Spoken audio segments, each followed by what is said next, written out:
அன்புள்ள விஜய் தொலைக்காட்சி நேயர்களே வணக்கம். இந்த நாள் என்ற இனிய நிகழ்ச்சியில் இன்றைய பஞ்சாங்க குறிப்பு.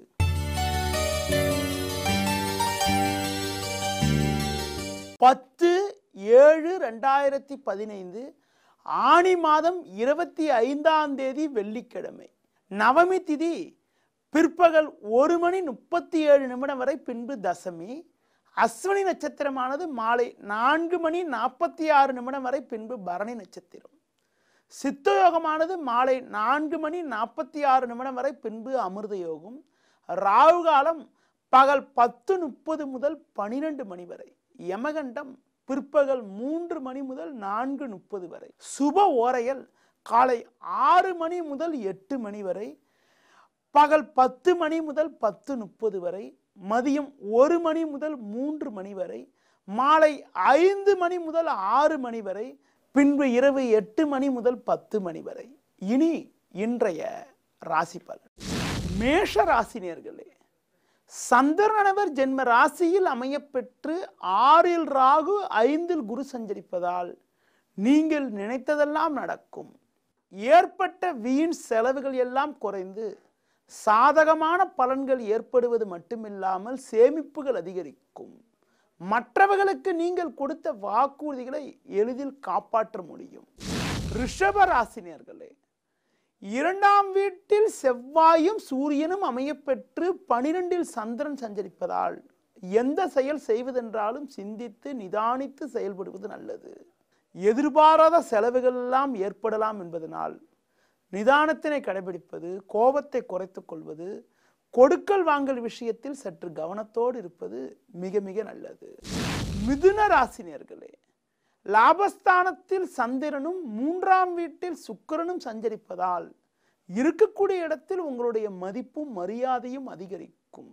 இருந்த மறைமுக எதிர்ப்புகள் எல்லாம் முழுமையாக மறையும்.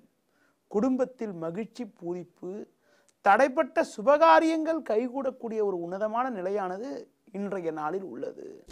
கடக ராசினியர்களே, குடும்பஸ்தானமான 2ஆம் வீட்டில் குருவும் சுக்கிரனும் அமையப்பெற்று 10இல் சந்திரன் சஞ்சரிப்பது அற்புதமான அமைப்பாகும்.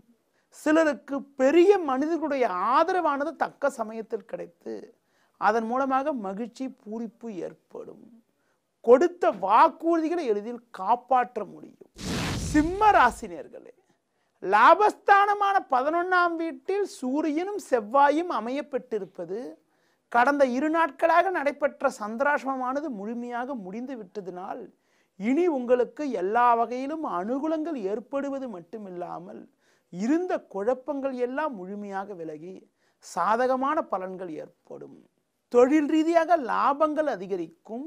எடுக்கும் முயற்சிகளில் சாதகமான பலன்கள் ஏற்படும்.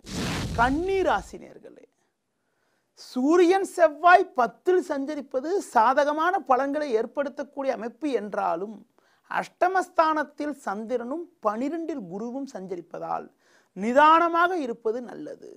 எடுக்கும் முயற்சிகளில் தடை தடங்கல்கள், உடன் இருப்பவர்களால் வீண் பிரச்சனைகள் ஏற்படலாம் என்பதனால் எந்த செயல் செய்வதென்றாலும் சற்று கவனத்தோடு இருப்பது, மற்றவர்கள் விஷயத்தில் தலையிடாமல் இருப்பது மிக மிக நல்லது.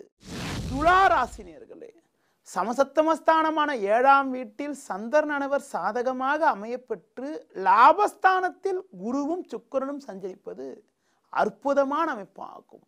குடும்பத்தில் ஒற்றுமை அதிகரிக்கும். பிள்ளைகளால் கூட சாதகமான பலன்கள் இருக்கும். தொழில் ரீதியாக வேலையாட்களால் இருந்த பிரச்சனைகள் எல்லாம் முழுமையாக விலகி சாதகமான பலன்கள் இருக்கும். விருச்சிக ராசினியர்களே, சூரியன் செவ்வாய் 8இல் சஞ்சரிப்பது சாதகமற்ற அமைப்பு என்றாலும் சந்திரனவர் 6இலும் லாபஸ்தானத்தில் ராகுவானவர் சஞ்சாரம் செய்வதால் எதையும் எதிர்கொள்ள முடியும். உடல் ஆரோக்கிய ரீதியாக இருந்த சின்ன சின்ன பிரச்சனைகள் கூட முழுமையாக விலகி எதிலும் தெம்போடும் சுறுசுறுப்போடும் செயல்படுவீர்கள்.